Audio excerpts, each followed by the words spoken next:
అందరికీ జై భీమ్. ఈ మధ్య గత కొద్ది రోజులుగా మహాసేన రాజేష్ గారు మీద, మహాసేన రాజేష్ గారు ఇంటి మీద, ఆస్తుల మీద విపరీతమైన ట్రోల్స్ చేస్తున్నారు. అది చేసేవాళ్ళు మరి ముఖ్యంగా చాలామంది వ్యక్తులు దళిత సామాజిక వర్గానికి సంబంధించిన వారే ఉండడం అన్నది చాలా చాలా దౌర్భాగ్యమైన విషయం. ఎందుకంటే ఒక దళిత సోదరుడు ఒక దళిత సామాజిక వర్గానికి సంబంధించిన ఒక వ్యక్తి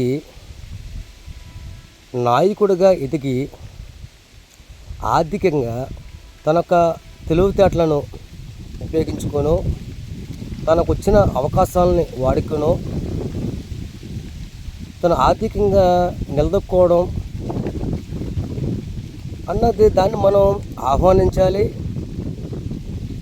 అలాగే ఆయన స్ట్రాటజీలో ఆయన ఏ విధంగా అయితే రాజకీయంగా ఎదిగారో, ఆర్థికంగా ఎదిగారో ఆ విధంగా మనం కూడా ఎదగడానికి ప్రయత్నం చేయాలి తప్ప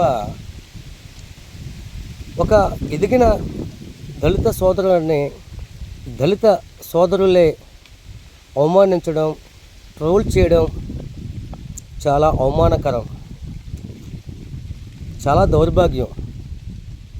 మరి మీరందరూ సంవత్సరాలుగా ఎంతోమంది నాయకులు, ఎంతోమంది కొన్ని సామాజిక వర్గాలకు సంబంధించిన వ్యక్తులు కోట్లు, లక్షల కోట్లు, వేల కోట్ల రూపాయలు దొండుకొని వాళ్ళు భారతదేశ సంపదన అంతా కూడా దోచుకుంటున్నారే, వారి మీద ఎందుకు మీరు యుద్ధం చేయరు? వాళ్ళని ఎందుకు మీరు ప్రశ్నించరు? వాళ్ళ దగ్గరికి వెళ్ళి మీ పాలితలు చేస్తారా? వాళ్ళకి మీరు దోసహోలుగా, సింసాగిలుగా ఉంటారా? వాళ్ళకి మీరు తొత్తుల్లాగా పనిచేస్తారు. ఒక దళిత వ్యక్తి ఎదిగితే ఓర్చుకోలేరు. ఒక దళితుడు ఆర్థికంగా నిలబడితే మీరు ఓర్వలేరు. ఒక దళితుడు ఇల్లు కట్టుకుంటే ఓర్వలేరు. ఒక దళిత సోదరుడు తెల్లసొక్క వేసుకుంటే దళిత సామాజిక వర్గానికి సంబంధించిన సోదరులే ఓర్వలేకపోతున్నారు.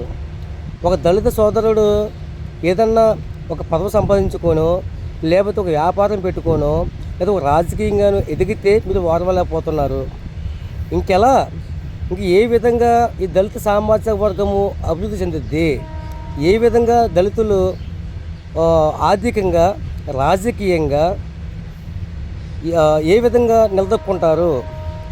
వాస్తవానికి దళితులు పాడైపోవడానికి, దళితులు నాశనమైపోవడానికి, దళితులు ఆర్థికంగా ఎదగపోవడానికి, దళితులు రాజకీయంగా ఎదగకపోవడానికి, దళితులు సామాజిక పరంగా నిలబడలేకపోవడానికి కారణం నాకు తెలిసి, నాకున్న సమాచారం ప్రకారం దళితులే. దళితుల్ని పాడు చేసేది, దళితుల్ని నాశనం చేసేది, దళితుల్ని ఆర్థికంగా పాడు చేసేది, దళితుల్ని అన్ని విధాలా పాడు చేసేది వేరే వర్ణాలకు సంబంధించిన వ్యక్తులు ఎవరూ కాదు. ఒక దళిత సామాజిక వర్గం సంబంధించిన వ్యక్తులే దళితుల్ని పాడు చేసుకుంటున్నారు. ఇది మారాలి. ఒకరు ఎదిగితే వారి సపోర్టుతో మనం కూడా ఎదగొచ్చు కదా, మనం కూడా ఎదిగే అవకాశాలు ఉన్నాయని చెప్పేసి మనం వాళ్ళని ఎగ్జాంపుల్గా తీసుకొని మనం కూడా ఎదగాలి. లేదా వాళ్ళ సపోర్ట్ తీసుకొని మనం ఎదగాలి. వాళ్ళ సపోర్ట్తో మనం ఎదగాలి. వాళ్ళు మెట్టెక్కారు, మన దళిత సోదరులు ఒక మెట్టెక్కాడంటే కనుక అతను చేయి పట్టుకొని మనం ఇంకో మెట్టు ఎక్కడానికి చూడాలి తప్ప, ఎక్కిన వాడిని కష్టపడి కానా కష్టం చేసుకొని, కష్టపడి కాయ కష్టం చేసుకొని, కష్టపడి శ్రమటూర్చి కష్టపడి ఎన్నో బాధలు, శోధనలు, ఇబ్బందులు, ఎన్నో పోరాటాలు చేసి ఒక దళిత సోదరుడు ఒక మెట్టెక్కితే ఆ దళితుడిని ఏ విధంగా కిందకు లాగేయాలని చూసేది ఫస్ట్ దళితులే, వేరే సామాజిక వర్గాలలో కాదు. మన చూపు కూడా ఎవరో వేరే ఒక సామాజిక వర్గం వాళ్ళు మమ్మల్ని పాడు చేశారు, ఎవరో మాకు హక్కులు ఇవ్వట్లేదు, ఎవరో మాకు రాజ్యాంగ హక్కులు కల్పించలేదు, మాకు ఇచ్చేయట్లేదు, మాకు ఏదో అది చేయట్లని చెప్పేసి వాళ్ళ మీద వీళ్ళ మీద బడి ఏడవడం కాదు.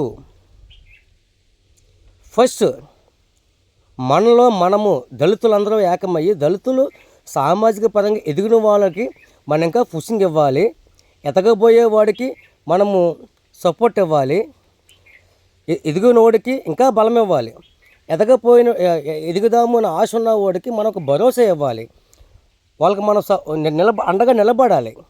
అది మానేసి ఎదిగిన వాడికి బడి మనమే ఏడిస్తే, ఎదిగిన వాడిని చూసి మనమే ఏడిస్తే ఇంకెలా ఎదుగుతాం?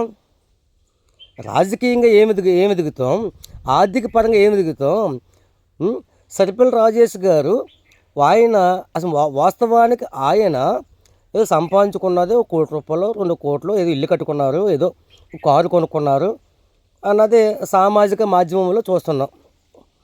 ఓకే, ఆయన మీద బడి ఏడవడం అన్నది ఎంత వరకు ఈ దళిత సోదరులకు రైటో చెప్పండి. ఫేస్బుక్లో ఏదో వస్తే మీరు ఏదో దాన్ని ఏదో ఫార్వర్డ్ చేసేసి షేర్లు కొట్టేస్తున్నారు. మరి షేర్లు కొట్టేసి పెద్ద మనుషులు కొంతమంది వ్యక్తుల మీద, కొంతమంది అధినాయకుల మీద, చాలామంది అధినాయకుల మీద, చాలామంది చాలా వర్గాలకు సంబంధించిన వ్యక్తుల మీద అనేకమైన ట్రోల్స్ వస్తున్నాయి కదా, అనేకమైన మెసేజ్లు వస్తున్నాయి కదా. అయ్యేందుకు మీరు షేర్ చేయరు, అయ్యేందుకు మీరు సెండ్ చేయరు, అయ్యేందుకు మీరు ఫార్వర్డ్ చేయరు. దళితులు అయ్యి ఉండి మీరు ఓకే అది అక్రంగా తినేశాడు, ఒక సరిపల్లి రాజేష్ మహాసేన రాజేష్ అన్న ఆయన అక్రంగా తినేశాడు, అక్రంగా సంపాదించాడు, 1 కోటి రూపాయలు 2 కోట్లు సంపాదించాడు అనుకుందాం. మీరు అంతకు మించి వేల కోట్లు తినేసిన వాళ్ళు ఉన్నారు కదా, వాళ్ళ మీద ఎందుకు మీరు ఉద్యమాలు చేయరు? వాళ్ళని ఎందుకు మీరు ప్రశ్నించరు? వాళ్ళని ఎందుకు మీరు నిలబెట్టరు? వాళ్ళ మీద ఎందుకు మీరు ఉద్యమాలు చేయరు? ఎంచోపు ఇంట్లో ఉండే మీరు తన్నుకుంటారా? ఇంట్లో మీద గొడవ చేస్తారా? ఇంట్లో ఉండే మీరు ట్రోల్ చేస్తారా? ఇంట్లో ఉండే పాడు చేస్తారా? మీ సామాజిక వర్గానికి మన సామాజిక వర్గానికి సంబంధించిన దళితులనే మీరు నాశనం చేస్తారా? అయ్యా మీ ఉద్యమాలు, అయ్యా మీ పోరాటాలు, అయ్యా మీ సాహసాలు, అయ్యా మీ యొక్క విధానాలు, అది మీకు రైటా? సరిపల్లి రాజేష్ గారే కాదు, సరిపల్లి రాజేష్ గారు అన్న ఒక వ్యక్తి సోషల్ మీడియా ద్వారా వైరల్ అయ్యారు. కానీ ఈ ఏడుపు, ఈ గోల ఇదంతా కూడా ప్రతి గ్రామంలో ఉంది, ప్రతి చోట ఉంది. ప్రతి గ్రామంలో ప్రతి చోట ఎవడన్నా ఎదిగితే, ఎవడన్నా ఒక తెల్లసొక్క కట్టుకున్నా ఏడ్చేది ఫస్ట్ దళితుల సామాజిక వర్గం సంబంధించిన సోదరులే. ఒకడు ఎదిగాడు అంటే వాడి వెనకాల ఎంత కృషి ఉంటే, ఎంత కష్టం ఉంటే, ఎంత బాధ ఉంటే వాడు ఆ స్థాయికి వచ్చాడు. ఈ యొక్క పోరాట సామ్రాజ్యంలో తన ఉనికిని కాపాడుకోవడానికి, తనకు తానుగా ఎదగడానికి ఏదైనా ఒక దళిత సోదరుడు ఎంత కష్టపడితే ఒక స్థాయికి వస్తాడు, ఎంత కష్టపడితే, ఎన్ని పోరాటాలు చేస్తే, ఎన్ని ఉద్యమాలు చేస్తే, ఎన్ని సాహసాలు చేస్తే, ఎంతమంది గుంట నక్కలను తప్పించుకుంటే, ఎంతమంది గుంట నక్కలతో వాళ్ళు యుద్ధాలు చేస్తే, ఎంతమంది వాళ్ళతో యుద్ధాలు చేస్తే, పోరాటాలు చేస్తేనే ఒక దళిత సోదరుడు ఈ రోజున ఒక స్థాయికి వస్తున్నాడు. తన ఒంటి మీదకి ఒక తెల్లసొక్క వస్తుంది, తన ఒంటి మీదకి ఒక ఇస్త్రీ గుడ్డ వస్తుంది. ఈ రోజును బట్టి దాన్ని పాడు చేసేది ఎవరు? మీరు ఇంకా ఆనందపడండి, సంతోషపడండి. సరిపల్లి రాజేష్ అలాగే వేరే ఆయా గ్రామాల్లో ఉన్న దళిత సోదరులు ఎవరైనా ఆర్థికంగా నిలబడ్డా, రాజకీయ పరంగా నిలబడ్డా మీరు సపోర్ట్ ఇవ్వండి. ఇవ్వకపోయినా పర్వాలేదు, మీరు ఇవ్వద్దు, మీకు ఇష్టం లేదు, వాడు ఎదగడం మీకు ఇష్టం లేదు, వదిలేయండి, వాడు బతుకుతాడు. దళితులు అంటే చాలా మేధావులు, చాలా మేధావులు. దళిత సామాజిక వర్గం అంటే భారత రాజ్యాంగ నిర్మాత అంబేద్కర్ వారసులు. ప్రపంచ మేధావి డాక్టర్ బిఆర్ అంబేద్కర్ వారసులు ఎవరు? దళితులు. అంత మేధావి ప్రపంచ మేధావి వారసత్వాన్ని పట్టిపుచ్చుకున్న మనం ఎలా బతకాలి? మనలో మనం కొట్టుకు సావడమా? ఒకడు ఎదుగుతుంటే వాడిని ఎలా లాగేయాలి, ఎలా పాడు చేయాలి, వాడిని ఎలా ఇబ్బంది పెట్టాలి, వాడిని ఎలా నాశనం చేయాలి అన్నదా మీ ఆలోచన? తప్పు సార్ ఇది. నా దళిత సోదరులందరూ చెప్తున్నా,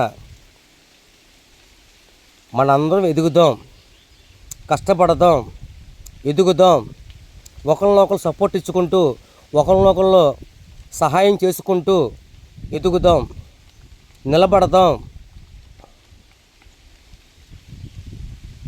అంతేగాని మీ ఇష్టం వచ్చినట్టు మీకేదో గొప్పలు వస్తాయేనో, అయ్యొత్తాయేనో ఎవరో మాటని, వాళ్ళ మాటని, వీళ్ళ మాటని మనల్ని మనం పాడు చేసుకోవద్దు, మనల్ని మనం కొట్టుకు సావద్దు. మళ్ళీ ఉద్యమాల పేరత వాళ్ళ మీద వీళ్ళ మీద నిందలు వేయద్దు. మనల్ని మళ్ళీ మరీ ముఖ్యంగా చెప్తున్నా, దళిత సామాజిక వర్గాన్ని పాడు చేసేది ఎవరో కాదు, దళితులే.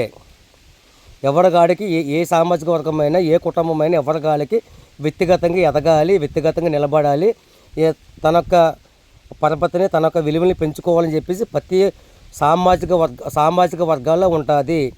వాళ్ళు ఒకరినొకరు సపోర్ట్ ఇచ్చుకుంటూ, వాళ్ళు ఒకరినొకరిని బలపరుచుకుంటూ, ఒకరినొకరు సాయం చేసుకుంటూ ఎదుగుతున్నారు.